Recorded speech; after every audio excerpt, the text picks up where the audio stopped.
for all mankind in the world. The Quran has been sent down to the earth. It is not for the Muslim community. The Quran for all mankind and for all human beings on the earth.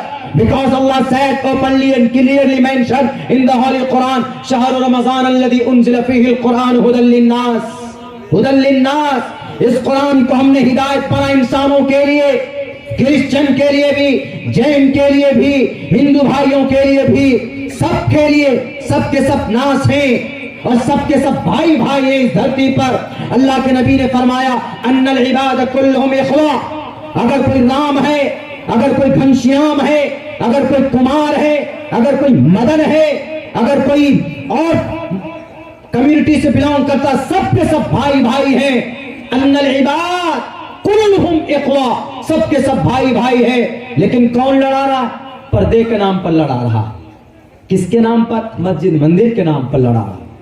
اگر پردے کے نام پر ہم مسلمانوں سے پوچھیں تو ہمارے ہندو بھائیوں، پردہ ہم مسلمانوں کے لیے ایک ضروری پارٹ ہے، اسلام کا ایک جز ہے بہنوں کے لیے۔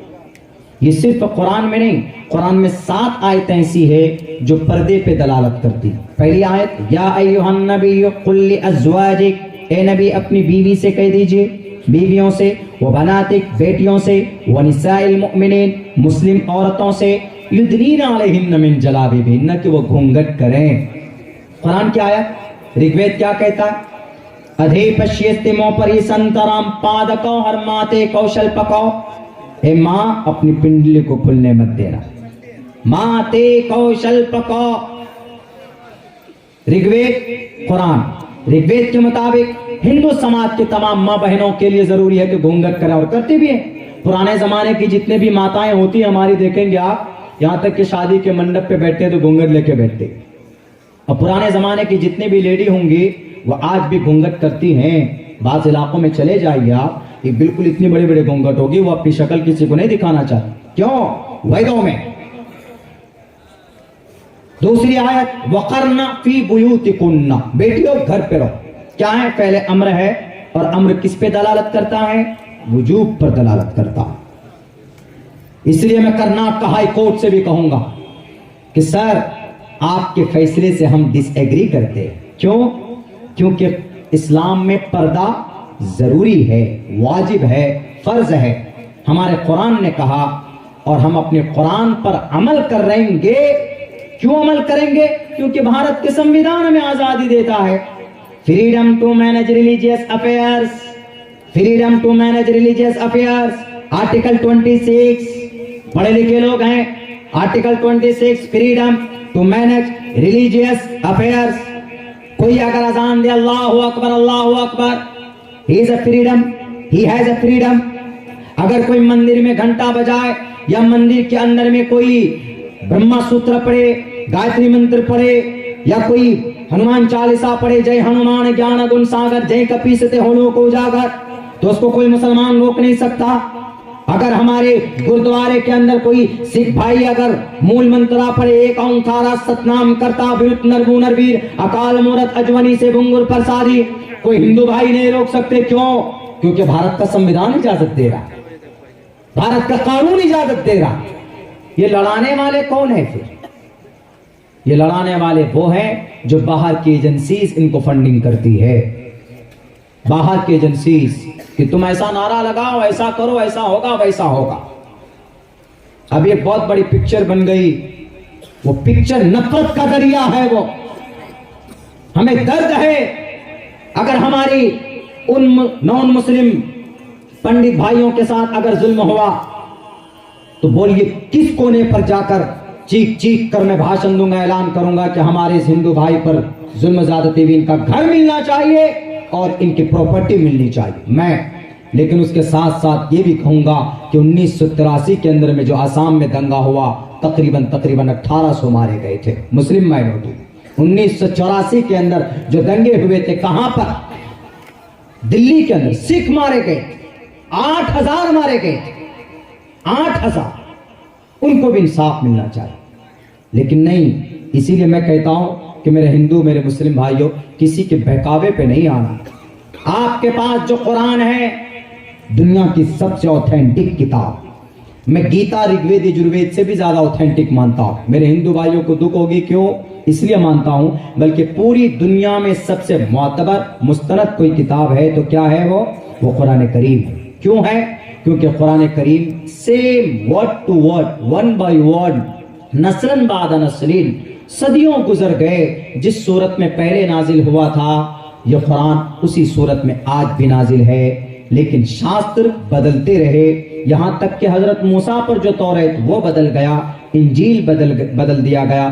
انجیل کو, توریت انجیل دونوں کو ملا کے جو بائبل بنائے وہ بدل گئے, زبور بدل دیے گئے, آواستھا دساتیر بدل دیے گئے, لیکن یہ قرآن کریم آج تک نہیں بدلا, سیم ورڈ ٹو ورڈ موجود. جو لوگ اس قرآن کو بدنام کرتے ہیں کہ نہیں جناب یہ قرآن صرف آرڈر کی کتاب. ایک بیٹی نے یہ کہا بیان میں, انٹرویو میں, کہ میں اس قرآن کو اس لیے نہیں مانتی ہوں کہ یہ قرآن 1450 سال پہلے کے لیے تھا.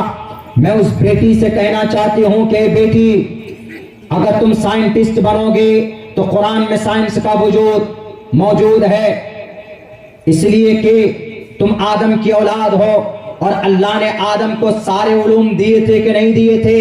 اگر آج کے زمانے میں کوئی ہوائی جہاز بنایا یا کوئی راکٹ بنایا ہے تو وہ راکٹ بنانے کا نالج کہاں سے آیا؟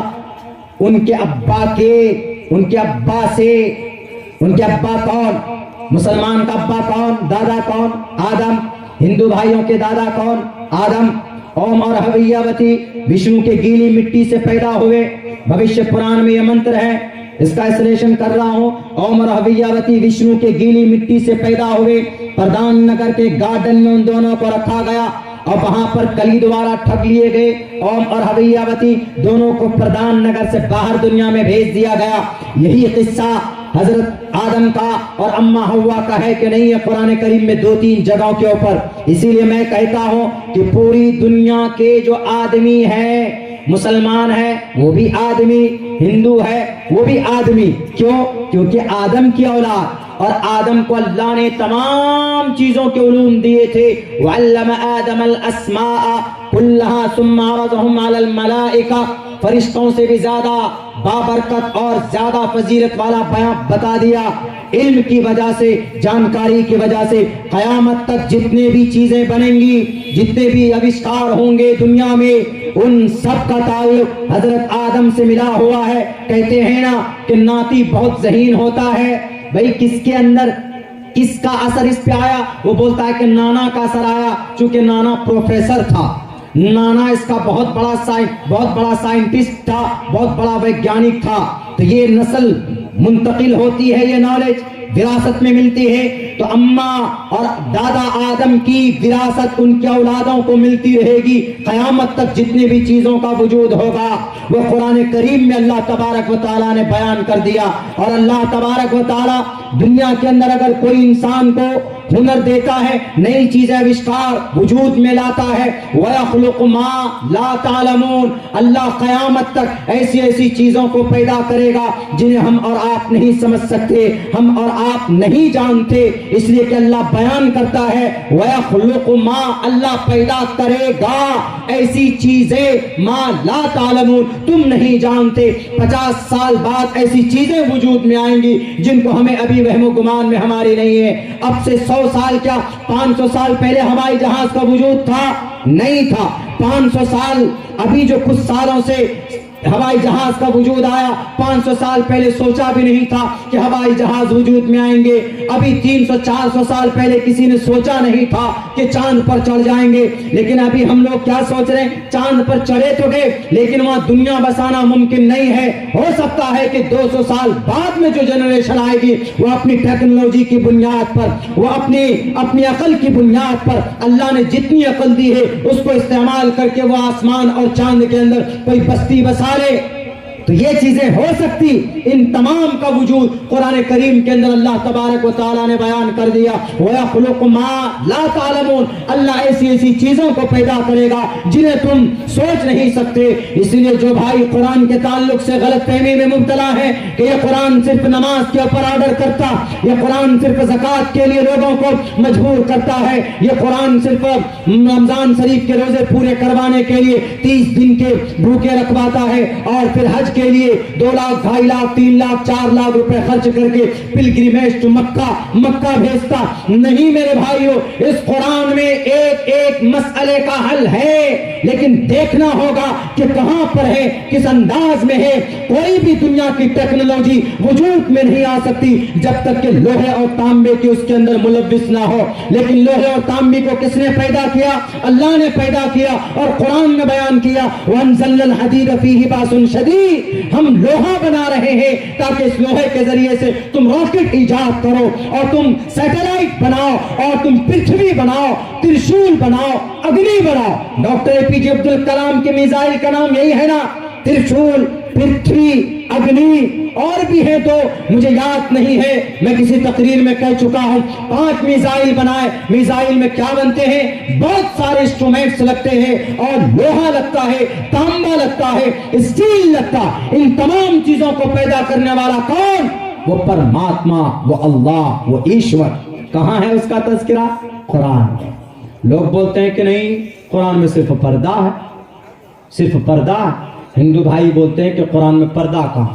قرآن کے ساتھ ساتھ قرآن میں بھی ہے، ویدوں میں بھی ہے۔ ابھی میں نے پڑھا تھا قرآن میں 1-2 آیت پڑھ کے اور بھی ہے، وَقُلْ لِلْمُؤْمِنَاتِ يَغْضُضْنَ مِنْ أَبْصَارِهِنَّ، مسلم عورتوں سے، مردوں سے، دونوں سے، مسلمہ مومنہ عورت مرد دونوں سے قرآن کہتا ہے نگاہیں نیچی رکھو۔ کہیں جاؤ تو کسی عورت کو، لڑکی کو نگاہیں پھاڑ پھاڑ کر مت دیکھو، بلکہ اپنے راستے سے چلو۔ کسی بہن بیٹی کی عزت کی طرف نگاہ اٹھا کر مت دیکھو، اس کی عزت کرو، اس کا سمان کرو۔ دیکھیں منوسمرتی میں کتنے پیارے الفاظ میں کہا، یتر نارستو پوجنتے رمنتے تتر دیوتاہ، یتر جس گھر میں نارستو ناری کی پوجا ہوتی ہے، نارستو پوجنتے پوجا ہوتی، جس گھر میں کس کی؟ ناری کی، تو اس گھر میں کیا ہوتا ہے؟ رمنتے بستا ہے، ٹھہرتا ہے، آتا ہے کون؟ تتر دیوتا، دیوتا آتے ہیں اس گھر میں، یعنی دیوتا کی طرف سے کرپا آتی ہے جس گھر میں بیٹی کا سمان ہوتا ہے، اور جس گھر میں نہیں ہوتا تتر تاستو نہ پوجنتے نہ رمنتے تتر دیوتا، اور جس گھر میں بیٹی کی عزت نہیں ہوتی ہے، نہ پوجنتے پوجا نہیں ہوتی، سمان نہیں ہوتا، نہ تتر دیوتا، اس گھر میں دیوتا آتے ہی نہیں۔ کیوں؟ بیٹی کی عزت نہیں ہو رہی۔ تو یہ پورا بھارت گھر سمان ہے نا۔ اب یہاں پر چاہے وہ منیشا ہو، چاہے وہ ربیہ ہو، چاہے وہ کلپنا ہو، چاہے وہ فاطمہ ہو، سب کی سب بیٹی ہے، سب کی سب بیٹی ہے اس دیش کی۔ جتنا سمان کلپنا کی اتنی سمان رابعہ کی ہونی چاہیے۔ بہن ہے، وہ سماج کی بہن ہے۔ اگر نہیں کرو گے تو ایشور نہیں آئے، جب ایشور نہیں آئے گا، رحم و کرم کے فیصلے نہیں ہوں گے تو خیر و برکت نہیں۔ اور آگے کیا کہا؟ اور آگے یہ کہا، دیکھیے پتا کے لیے پتر بھر براتری بچیتا این پتر بھر دیورست پوجن۔ سنسکرت پڑھنے والے جانتے پتر بھر براتری بچیتا، کہ جو پتا کلیان چاہتا ہے، کامیاب ہونا چاہتا ہے، اس پتا کو چاہیے، اور جو پتی کامیاب ہونا چاہتا ہے اس پتی کو چاہیے، جو دیور کامیاب ہونا چاہتے ہیں۔